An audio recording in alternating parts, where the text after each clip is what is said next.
Selamat malam, selamat berjumpa dengan saya di channel Senandung Malam.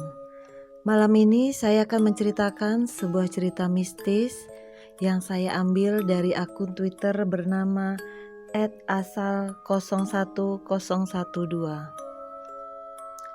Untuk kalian yang ingin langsung membacanya, silahkan saja kunjungi akun Twitternya dan juga jangan lupa untuk memfollow akun Twitter si penulis. Nanti akan saya sertakan di kolom deskripsi. Sebelum mendengarkan ceritanya, silahkan dulu untuk subscribe channel saya dan juga jangan lupa untuk like. Perkenalkan, aku Andin. Cerita ini terjadi pada tahun 2007, kala itu aku kelas 1 SMA.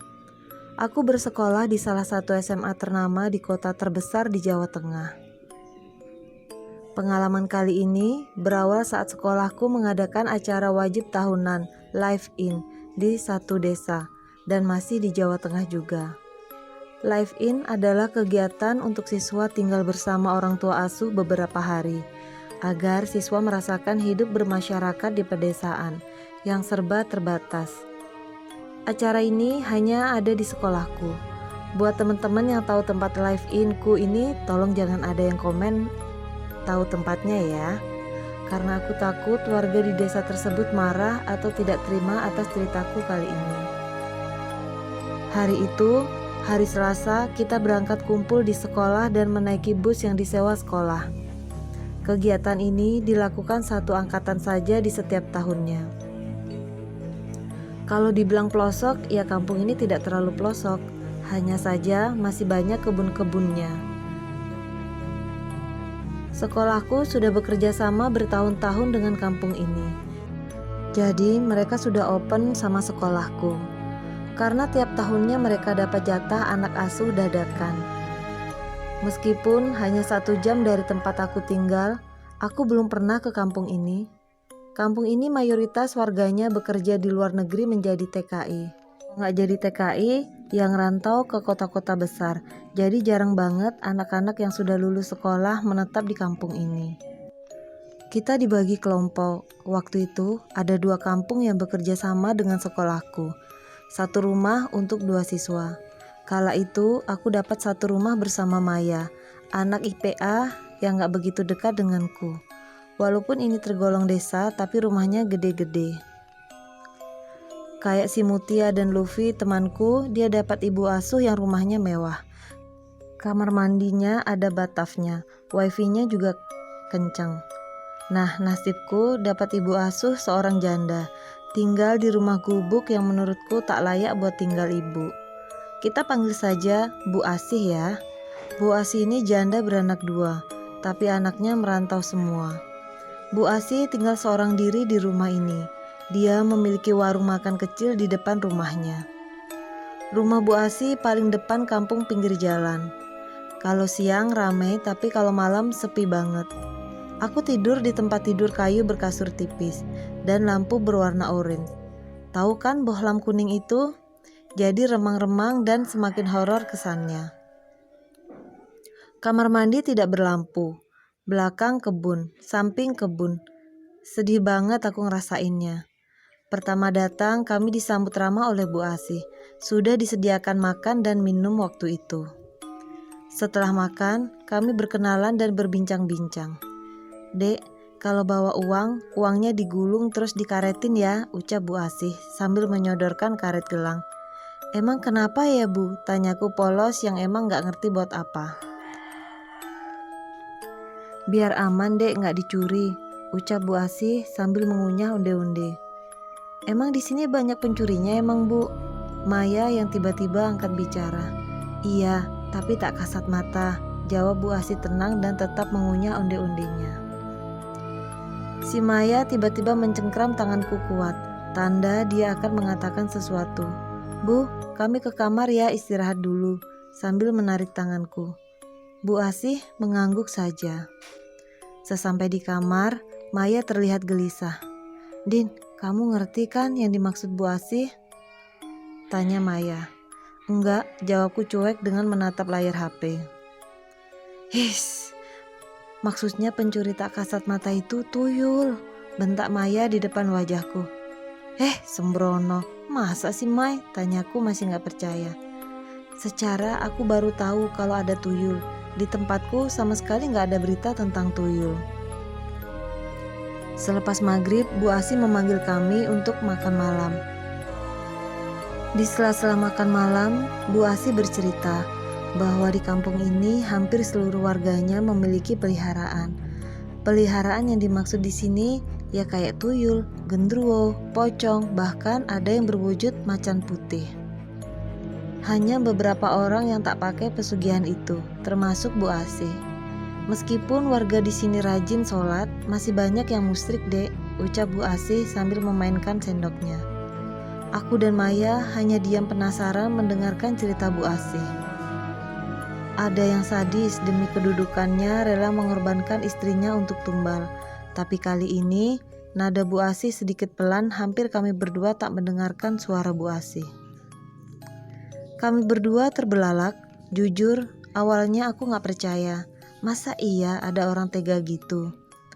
Kalau sudah selesai, piringnya tinggal aja, biar ibu yang beresin, ucap Bu Asi sambil merapikan piring dan gelas bekas makan dia. Loh Bu, ceritanya belum selesai kok. Kali ini aku benar-benar penasaran. Kalian duduk di depan TV dulu ya, tunggu ibu beresin ini semua. Kami mengangguk meninggalkan Bu Asi yang merapikan bekas makan kita. Kurang ajar banget ya, udah numpang gak mau bantuin lagi. Hahaha.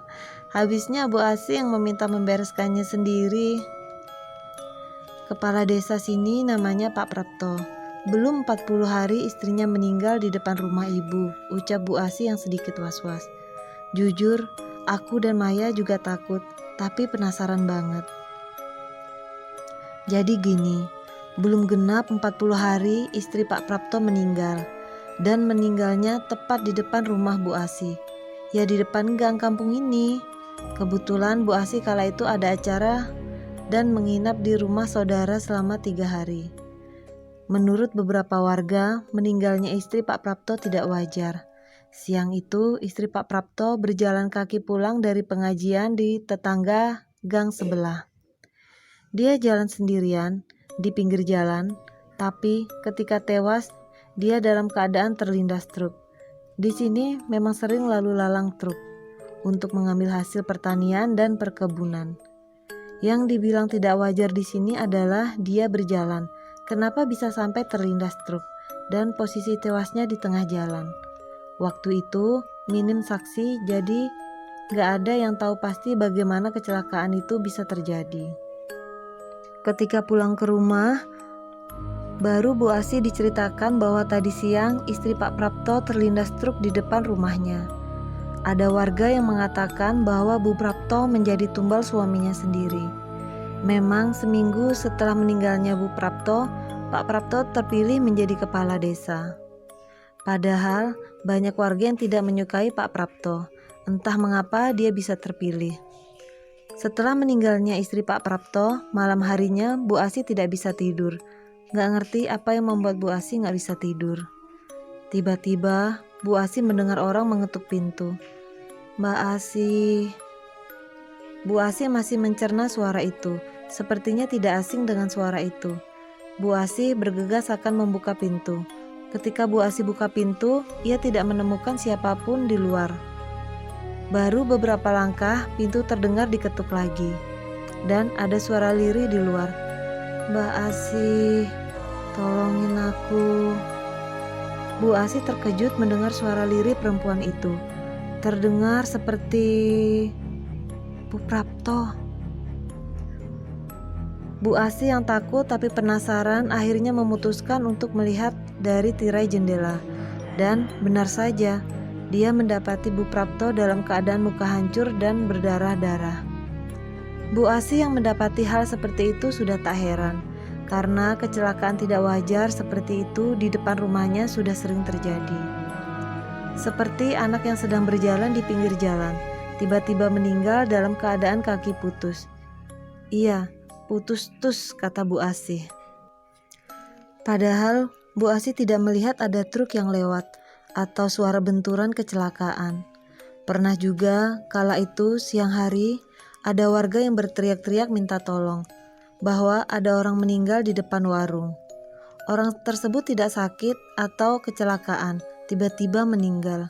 Namun baunya sudah busuk sekali seperti sudah meninggal 3 minggu. Dengan hal-hal semacam itu sudah tak asing lagi untuk Bu Asih. Tiap warga punya peliharaannya masing-masing. Kalau sudah meminta makanan, ya harus dituruti. Mau dimakan atau mau mencarikan makanan. Malam itu, aku dan Maya habiskan untuk mendengarkan cerita kampung ini dari Bu Asih. Dek, sudah malam, kalian tidur gih. Kalau bisa usahain harus tidur cepat ya.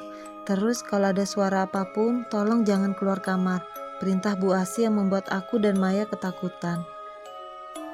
Aku dan Maya takut dengan apa yang dibilang Bu Asih tentang suara.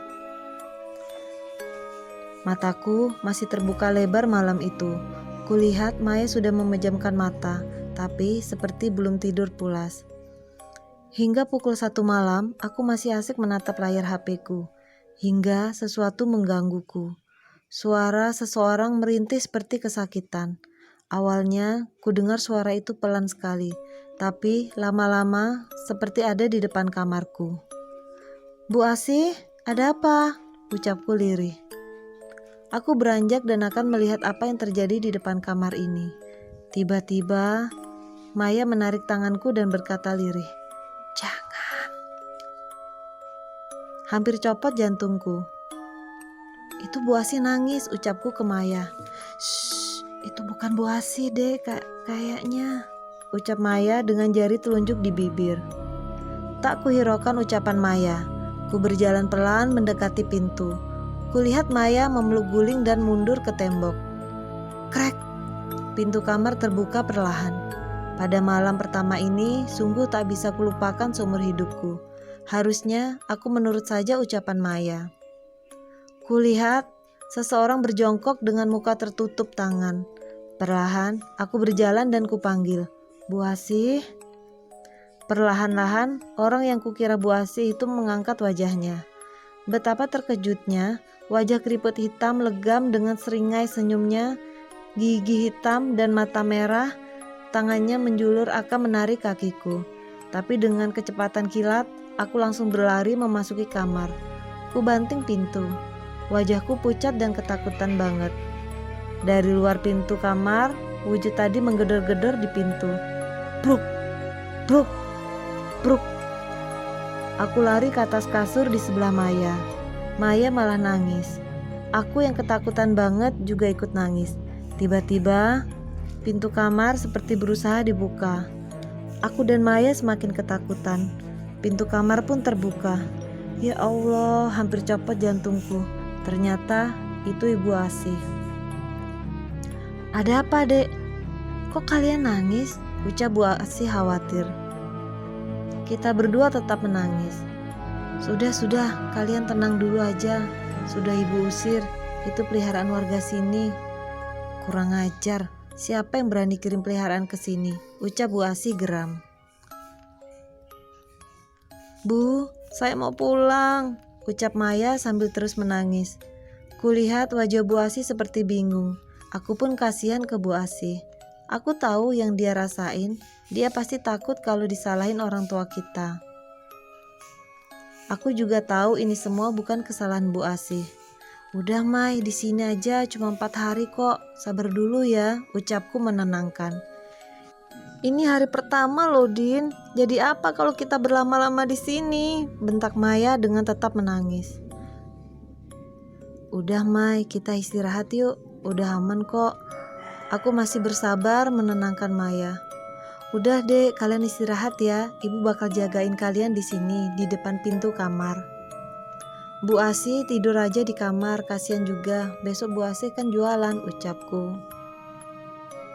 Kami pun tidur malam itu.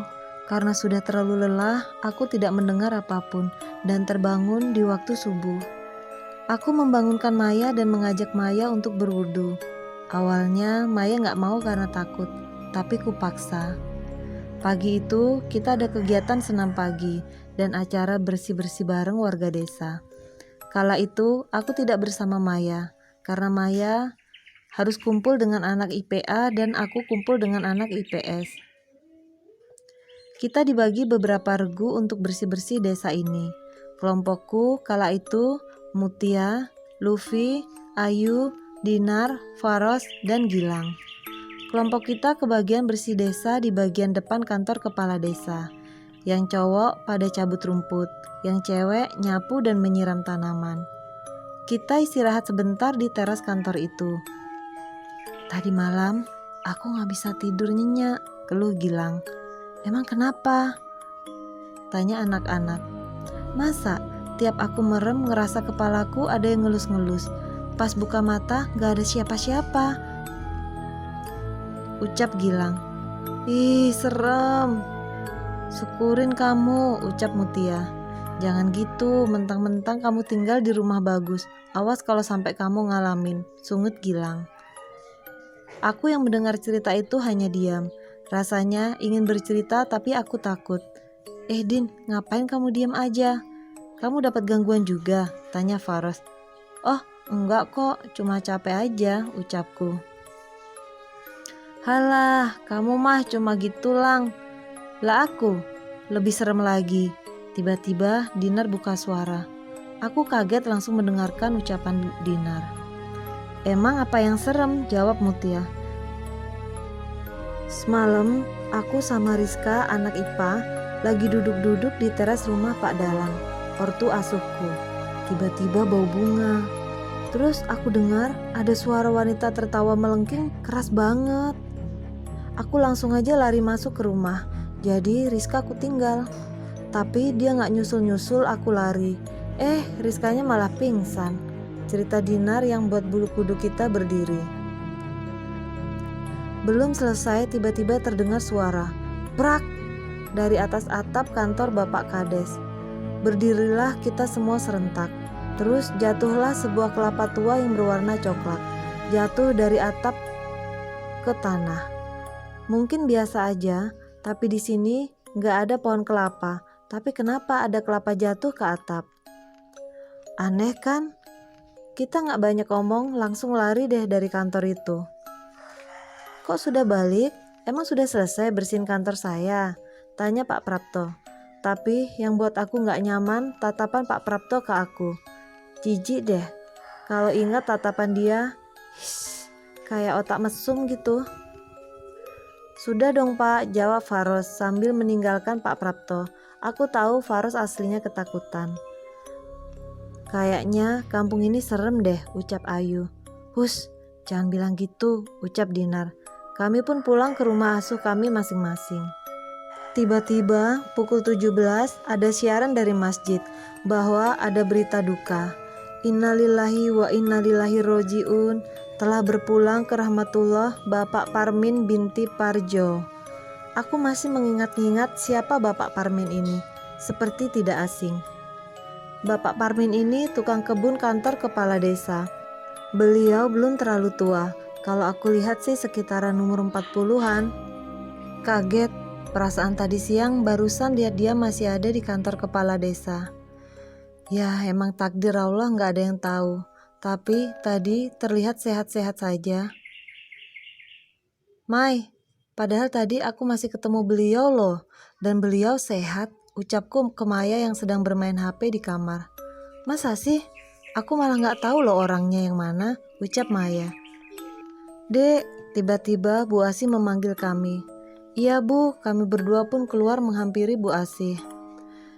Dek, Ibu mau melayat tetangga ada yang meninggal. Nanti kalau makan itu sudah ada makanan di meja. Seperti biasa, aku dan Maya sholat maghrib berdua. Setelah sholat maghrib, kulihat Bu Asih belum datang. Mai, aku mau makan sekarang ya, apa nunggu Bu Asih? Tanyaku. Ntar aja deh. Din, aku mau ke rumah asuh temenku ya, tapi ntar balik kok, ucap Maya sambil menyisir rambut. Matilah aku bakal di sini sendiri. Tapi aku tetap bersikap tenang, sok pemberani. Ya udah, jangan malam-malam tapi ntar Bu Asih khawatir. Pesanku ke Maya yang mulai meninggalkan rumah. Bismillah aja deh, aku beraniin di rumah sendiri. Biar gak suntuk, aku pun menyalakan TV. sambil kumainkan HP, jadi TV-nya cuma buat rame-rame aja biar gak sunyi. Aku dari awal udah bilang ya, kalau rumah Bu Asih ini di pinggir jalan. Jadi kalau siang itu lumayan rame, tapi kalau malam sepi banget. Azan Isya berkumandang. Aku mau sholat tapi gak berani wudhu sendirian. Padahal kamar mandi di dalam rumah, tapi buat beranjak dari TV aku gak berani. Akhirnya, mohon maaf aku tunda sholat. Apalah daya iman dan ketakutan lebih besar ketakutanku. Tiba-tiba ada seseorang mengetuk pintu. Langsung ku beranjak bergegas membuka pintu. Ketika ku buka, gak ada siapa-siapa. Sial banget, udah dikerjain aja. Langsung cepat-cepat ku banting pintu, tapi baru beberapa langkah pintu sudah diketuk lagi. Namun kali ini, Assalamualaikum. Ada suara salam, suara seorang pria yang tak asing suaranya. Suara Pak Prapto. Untuk apa beliau kesini? Bukankah warganya ada yang sedang berduka? Ada apa dia kesini? Buru-buru ku buka pintu lagi. Yang buat aku terkejut adalah suara siapa itu tadi? Gak ada orang lagi. Prak, ku banting pintu lebih keras. Aku langsung lari ke tempat TV lagi. Kulihat jam pukul 19.47. Tapi Maya dan Bu Asih belum juga pulang. Ku keraskan TV dan tiba-tiba pintu terbuka. Asli aku gak berani nengok. Tapi tetap aku paksakan. Dan yang masuk ternyata Bu Asih. Alhamdulillah, aku lega. Bu Asih menutup pintu dan langsung saja jalan ke arah kamar beliau. Kok Bu Asih diam aja ya? Kenapa gak nyapa aku dan mencari Maya? Ku diamkan saja, setidaknya aku bersyukur beliau sudah pulang. Selang beberapa menit, aku mendengar sesenggukan suara tangis Bu Asih.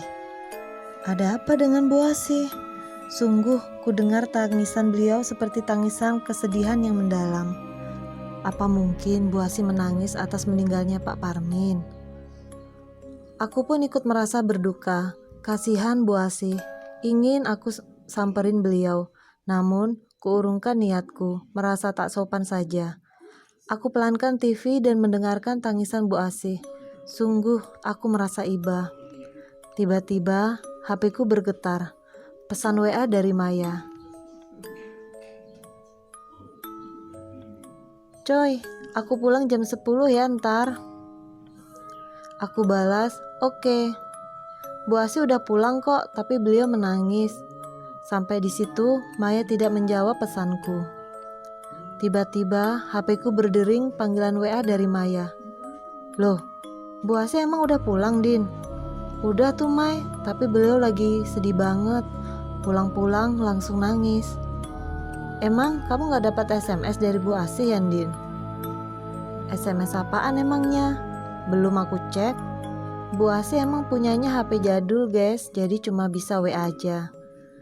Coba kamu buka SMS dulu, Gih. Ku matikan telepon dan aku buka SMS dari Bu Asih. Dek, Ibu malam ini belum tahu pulang jam berapa. Kalian istirahat dulu aja ya, gak usah nunggu ibu. Kulihat pesan 5 menit yang lalu. Terus yang masuk kamar Bu Asih dan menangis? Siapa? Tiba-tiba suara tangisan itu berubah jadi suara ketawa yang sangat melengking di telinga. Tubuhku langsung kaku. Jantung sudah hampir copot. Keringatku menetes. Tak terasa badanku bergetar. Kulihat bayangan seseorang akan keluar dari kamar Bu Asih. Hingga wujud itu menampakkan wajah seramnya. Nenek yang waktu itu kulihat. Wajah hitam legam, gigi hitam bermata merah, tersenyum ke arahku. Dan saat itu, aku tak ingat apa-apa lagi. Kurasakan badanku panas sekali, dan aku coba membuka mata. Namun di sekitarku sudah ada Bu Asih, Maya, Pak Ilham, dan beberapa temanku lainnya. Aku terkejut, apa yang sedang terjadi? Ku coba mengangkat tubuhku yang begitu lemas. Jangan bangun dulu, Dek, tiduran aja, ucap Bu Asih mencegahku untuk bangun. Ada apa ini, Mai? Kok badanku lemes banget? Ucapku sambil melihat Maya yang menangis. Maya hanya diam dan tetap menangis. Ku ingat-ingat apa yang terjadi. Iya, aku melihat wujud seorang nenek yang menyeramkan. Karena Dek Andin sudah bangun, sekarang kita semua pulang ke tempat masing-masing. Biar Bu Asih dan Maya yang menemani Dek Andin, ujar Pak Ilham. Pak Ilham ini ustadz di kampung ini. Pak, saya ikut teman-teman aja, tangis Maya sambil memegang tangan Pak Ilham. Sebagai teman yang baik, sebaiknya kamu menemani Dek Andin di sini ya. Toh sudah ada Bu Asih, ucap lembut Pak Ilham sambil tersenyum menenangkan Maya. Baru 2 hari di sini, tapi sudah menyiksa. Aku telepon papaku aja biar dijemput. Tangisan Maya semakin menjadi-jadi. Aku tarik tangan Maya yang memegang HP akan segera menelpon papanya. Mai, kamu jangan egois, bentakku. Maya malah menatapku geram. Mai, kamu harus memikirkan kita semua, Bu Asih, sekolah kita. Dengan tindakan kamu seperti itu, yang ada malah jadi kasus yang sangat merugikan untuk warga dan sekolah kita. Sedikit kesal aku kala itu. Kulihat Bu Asih meneteskan air mata. Emang cuma mereka yang dirugikan. Kalau aku mati jadi tumbal orang di sini gimana? Kamu mau mati konyol karena jadi tumbal? Maya semakin memanas. Dari awal aku di sini, aku udah yakin kampung ini kampung tumbal. Semua warganya saling menumbalkan keluarganya dan saudaranya. Dan asal kamu tahu, anak Bu Asih itu bukannya merantau tapi meninggal karena jadi tumbal, teriak Maya. Kulihat Bu Asih langsung menatap Maya dengan penuh kemarahan. Kamu jangan sok tahu dan asal bicara ya. Api amarah membakar wajah Bu Asih. Saya sudah tahu semuanya. Kedua anak ibu meninggal karena jadi tumbal bapaknya sendiri. Dan suami ibu meninggal karena tidak bisa memberikan tumbal. Aku tidak percaya dengan apa yang aku dengar barusan. Prak! Bu Asih menampar Maya. Tolong kamu pergi dari rumah ini dan jangan pernah tinggal di sini lagi. Saya tidak sudi mengasuh kamu. Bu Asih yang semakin murka mendorong Maya untuk keluar dari rumah. Pak Ilham menarik Bu Asih dan menenangkannya. Anak-anak yang lain membantu Maya berkemas untuk pergi dari rumah Bu Asih. Saya jijik melihat tingkah Anda yang seolah-olah tidak berdosa. Pasti sebenarnya yang punya pesugihan tumbal itu Bu Asih kan? Olok Maya ke Bu Asih. Terus saja fitnah aku. Jangan salahkan aku kalau ada apa-apa yang terjadi sama kamu. Ancaman Bu Asih buat aku ngeri. Semua yang terjadi di hadapanku seperti mimpi. Kepalaku semakin pusing sekali. Aku pun tertidur malam itu tanpa tahu apa yang terjadi lagi. Keesokan harinya, ketika aku buka mata, Bu Asih tertidur dengan keadaan duduk di sampingku. Bu Asih, Bu, ku goyang-goyangkan badannya. Dek Andin sudah bangun, ucap Bu Asih. Kulihat Bu Asih sudah menjadi Bu Asih yang sepertinya. Bukan Bu Asih yang menyeramkan seperti semalam. Dek, maafkan ibu ya. Bu Asih kembali meneteskan air mata. Maaf kenapa Bu? Sambil kuusap bahunya untuk menenangkan. Masalah kejadian semalam. Kini tangisan beliau semakin mendalam. Sudah saya gak apa-apa kok Bu, ucapku iba melihat Bu Asih seperti itu. Dek, sebenarnya apa yang dikatakan Dek Maya itu benar, ucap Bu Asih sambil menatapku. Dek. Jantungku bergetar. Benar gimana maksudnya Bu?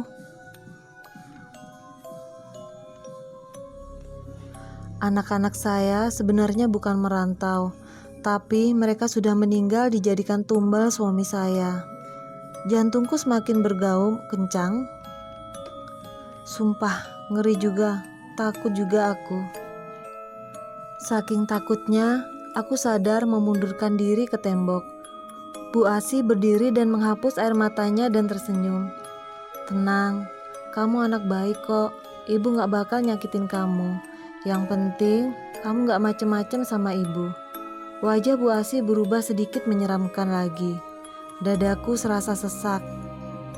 Pengen nangis rasanya. Bu Asih kembali tersenyum khas Bu Asih seperti biasanya. "Shh, kamu mandi sana, Dek," sambil berjalan meninggalkanku. Nafasku kembali dan serasa ngos-ngosan. Apa yang sebenarnya terjadi sama Bu Asih? Pukul 9 pagi kami semua dikumpulkan untuk apel, acara yang dilakukan selanjutnya. Ku cari-cari Maya tapi tak kutemukan dia. Aku bertemu dengan Ines, anak IPA yang sekelas dengan Maya. "Hai Nes, Maya di mana?" tanyaku sambil mendekat ke arahnya. Andin, udah sembuh? Kamu gak tahu ya, Maya kemarin kesurupan dan demam. Jadi dibawa pulang deh ke rumah, senyum Ines. "Hah? Ini seriusan?" tanyaku tak percaya. Ines mengangguk dan berpamitan denganku untuk kembali ke barisan anak IPA. Aku hampir jatuh karena terkejut dengan apa yang terjadi. Apakah sebenarnya Bu Asih orang jahat? Tak bisa kupercaya, saat ini aku harus berhati-hati dengannya. Hari ini hari Kamis, hari ketiga kami di kampung ini. Begitu banyak pertanyaan yang ditujukan kepadaku oleh teman-teman. Namun kali ini aku tak mau banyak bicara. Aku malas untuk bercerita, atau lebih tepatnya aku takut sama Bu Asih. Kalau dia tahu aku cerita-cerita terus dia marah, gimana? Sial, malam Jumat aku harus tinggal berdua sama Bu Asih. Yang baru aku ketahui ternyata dia lebih menakutkan daripada Pak Prapto. Malam ini kuputuskan untuk menginap di rumah Mutia dan Luffy. Kan enak, adem, ada wifi-nya juga. Setelah kegiatan, aku berjalan bersama Mutia dan Luffy. Mereka bercanda-canda, aku hanya diam. Gak tahu kenapa aku ngerasa gak nyaman dan resah banget. Aku takut kalau aku korban tumbal Bu Asih. Aku takut Maya kenapa-napa. Kulihat jam sudah menunjukkan pukul 5 sore. Kita sampai di rumah asuh Mutia. Aku bergegas mandi dan memakai baju seadanya punya Luffy, karena baju kita seukuran. Oh ya, rumah Bu Asih dan rumah asuh Mutia ini agak jauh ya. Bu Asih kampung 1, ini kampung 2. Kalau dari rumah Bu Asih ke kampung ini harus melewati kebun-kebun yang lumayan agak rimbun dan seram. Gak ada penerangan. Allahu Akbar, Allahu Akbar. Menandakan azan maghrib telah tiba. Aku, Mutia, dan Lutfi menunaikan sholat maghrib berjamaah di kamar. HP-ku berbunyi beberapa kali, menandakan ada panggilan telepon. Tapi tak kuhiraukan, aku melanjutkan membaca Al-Quran. Sambil menunggu azan Isya, tak terasa 2 juz telah kubaca. Hingga azan Isya berkumandang, aku melanjutkan sholat Isya. Dan aku kembali bertadarus untuk menyelesaikan 3 juz. Kira-kira pukul 19.30 aku telah selesai. Kulihat HP ada beberapa panggilan dari Bu Asih dan teman yang berada satu kampung bersamaku. Bu Asih mengirimkan pesan, "Dek, di mana? Ibu khawatir." Khawatir, batinku. Khawatir korban tumbalnya lari. Aku memutuskan untuk tidur karena lelah sekali. Aku sama sekali tak memikirkan Bu Asih. Aku sudah benci dengan dia. Baru kupejamkan mata, aku dibangunkan Mutia. Dia memberitahuku bahwa Bu Asih, Pak Ilham, beserta 2 guru mencariku sampai sini. Aku nangis kala itu dan tak mau kembali ke rumah itu. Aku takut. Tapi Bu Asih memelukku dengan wajah sedih seperti seorang ibu yang kehilangan anaknya. Aku makin jijik melihat wajah dia. Toh, dia yang mengorbankan kedua anaknya. Dia terus memohon dan menangis agar aku pulang. Entah kenapa, malam itu aku luluh mau pulang ke rumah Bu Asih. Toh yang menumbalkan anaknya suaminya, pikirku. Sesampai di rumah Bu Asih, sudah disediakan makanan. Aku pun makan malam berdua bersama Bu Asih. Walaupun aku sudah mau kesini, perasaan takut itu masih menghantuiku. "Dek, nanti tidurnya ibu temenin ya, biar Dek Andin gak takut." Bu Asih membuka percakapan. Aku membalasnya hanya dengan senyuman, seperti biasa yang membereskan semuanya Bu Asih. Aku langsung masuk kamar karena aku benar-benar capek banget dan badanku sakit semua. Tak terasa, aku sudah tidur pulas dan aku pun bermimpi. Di dalam mimpiku, aku bertemu nenek yang menyeramkan kemarin. Dia tertawa-tawa melihat wajahku. Badanku berkeringat dan aku berusaha lari. Namun, dia ada di mana-mana dan suara tawanya yang khas membuat telingaku ingin pecah. Aku pun berteriak hingga terbangun dan Bu Asih sudah ada di sampingku. Dia memelukku.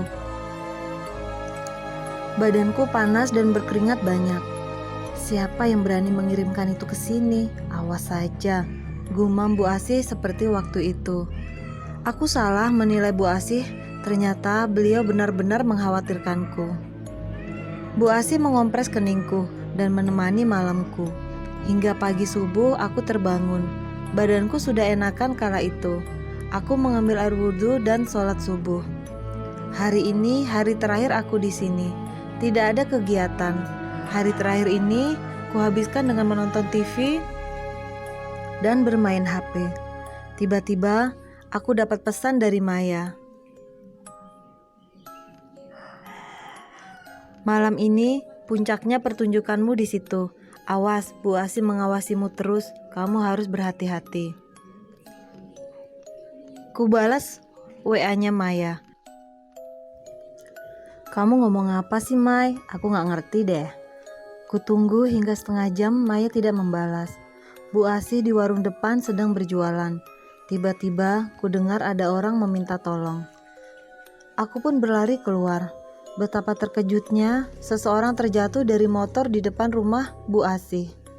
Dengan keadaan badan hancur, aneh bukan? Aku tidak mengenali orang tersebut, namun yang ku tahu dia perempuan. Namun ku dengar orang-orang menyebut namanya Mbak Tuti. Aku ingin muntah dan pingsan kala itu karena melihat kecelakaan tragis seperti itu. Bu Asih mengajakku untuk masuk ke rumah. Bu, Mbak Tuti itu siapa? Tanyaku. Itu sekretarisnya Kades si Pak Prapto, kemarin istrinya. Terus Joko pegawai kantor desa. Pak Parmin tukang kebun kantor Kades. Sekarang Mbak Tuti sekretarisnya dia. Emang kejam si Prapto. Bu Asih geram. Aku diam mendengarkan cerita Bu Asih. Dari tadi aku di warung gak dengar ada suara tabrakan.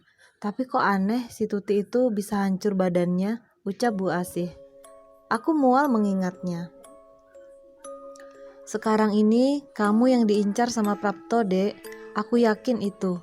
Beberapa kali kiriman dia menyerangmu, ucap Bu Asih sambil menatapku tajam.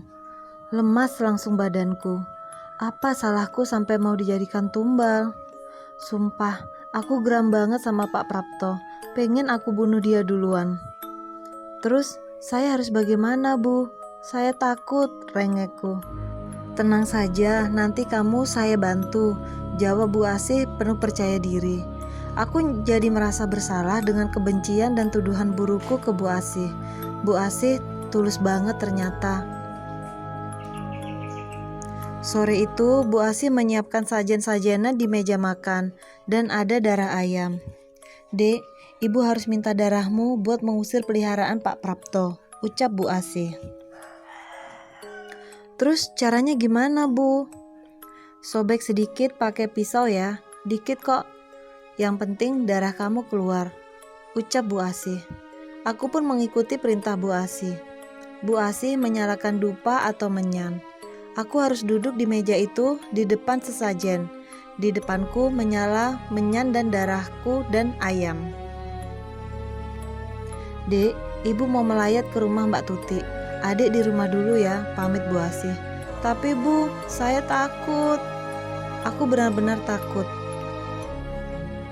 Kamu aman kok, kamu harus duduk di sini terus hingga saya pulang. Jangan kemana-mana ya, Dek. Jangan pernah tinggalin sesajen ini kalau kamu masih mau hidup. Tapi kalau saya mau sholat maghrib gimana, Bu? Kamu pengen mati? Bentak Bu Asih sambil melotot. Aku cuma menggeleng dan menangis. Nah, nurut ya, Dek, ucap Bu Asih sambil mengelus kepalaku sambil tersenyum. Azan maghrib berkumandang. Tiba-tiba terdengar suara pintu diketuk. Aku tak berani beranjak. Bu Asih juga berpesan jangan membuka pintu jika ada yang bertamu. Pokoknya aku gak boleh kemana-mana, aku cuma boleh duduk di sini. Tiba-tiba angin kencang membuka pintu rumah Bu Asih. Seseorang masuk ke dalam rumah. Betapa terkejutnya aku, tanganku gemetar begitu hebat, tubuhku kaku tak bisa bergerak. Nenek tua memasuki rumah Bu Asih dengan kekeh tawanya yang membuat bulu kuduku merinding. Tubuhku kaku, tak bisa bergerak sama sekali. Nenek tua itu semakin mendekat ke arahku. Aku berusaha berteriak, namun tak bisa. Jantungku berdegup kencang, badanku memanas. "Nggak usah takut ya, Cuk." Nenek itu mendekat dan mengusap rambutku. Tubuhku bergetar hebat. Kulirik ke arahnya, sungguh menyeramkan wajahnya. Tiba-tiba dia mencekikku hingga aku sulit bernafas. Aku berusaha melepaskan cekikan itu sampai menyan dan sajen di meja berantakan. Cengkeraman nenek itu benar-benar kuat sampai aku benar-benar gak bisa bernafas. Ku tendang nenek itu sampai cekikan itu terlepas dan dia terjatuh. Aku terbatuk-batuk hendak mau lari. Nenek itu berubah wujud menjadi sosok berbulu tinggi, bermata merah dan bertaring. Kukunya hitam dan sangat panjang. Digenggamnya, kakiku kuat sekali hingga aku jatuh terduduk di lantai. Aku berusaha berteriak, tapi tak terdengar. Lalu, makhluk itu mencekikku kembali. Hingga terdengar teriakan. "Cukup, berhenti!" teriak seseorang datang ke dalam rumah. Betapa terkejutnya aku. Seseorang tersebut adalah Pak Prapto. Apa benar inilah Pak Prapto? Aku menangis kencang. Makhluk tadi melempar Pak Prapto sampai ke tembok. Di situ datang pula Pak Ilham, ustadz di kampung ini. Mereka berdua memanjatkan doa-doa, tapi makhluk ini malah semakin marah. Berusaha aku berdiri dan hendak lari, tapi dicakarnya kakiku dan dia mendorong tubuhku hingga jatuh terlentang. Tubuhku lemas, kulihat makhluk itu menyerang Pak Ilham dan Pak Prapto. Tubuhku lemas sekali. Selang beberapa menit, datanglah beberapa orang. Salah satunya adalah Maya dan guru agama kami di sekolah kami. Ada beberapa orang lagi. Maya sempat menolongku dengan membangunkanku, tapi aku tak sadarkan diri hingga aku tak tahu apa yang terjadi. Ketika aku tersadar, semua orang sedang menangis. Kulihat Maya tergeletak lemas di sampingku dengan luka di wajahnya. Kala itu aku hanya terdiam karena lemas dan tak bisa berkata-kata. Kakiku perih, leherku kaku sekali. Orang-orang di sekelilingku membaca Yasin. Kulihat Maya bergerak-gerak dan berteriak. Aku kaget. Yang tadinya lemas jadi bangun terduduk. Takut banget soalnya.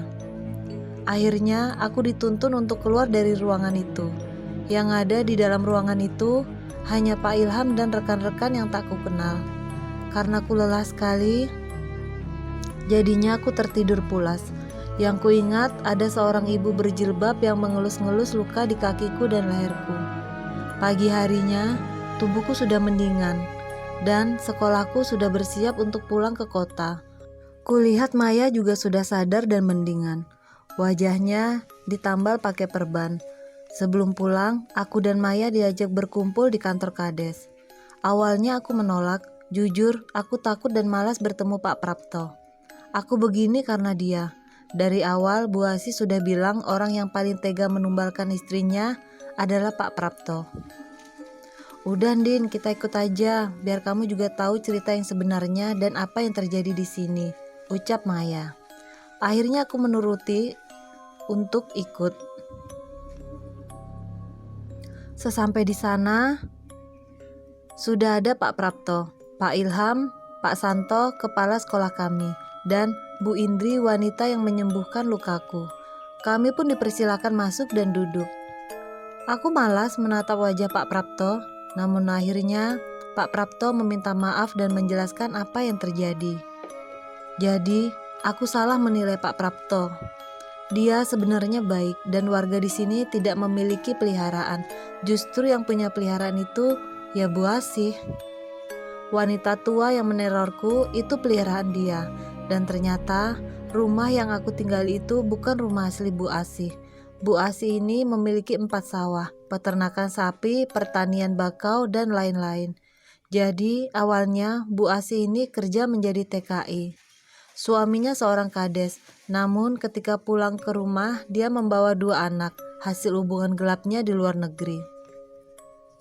Karena dia tak diizinkan suaminya untuk menjadi TKI lagi, hidupnya sangat krisis hingga ia berpikir untuk memiliki pesugihan dan peliharaan.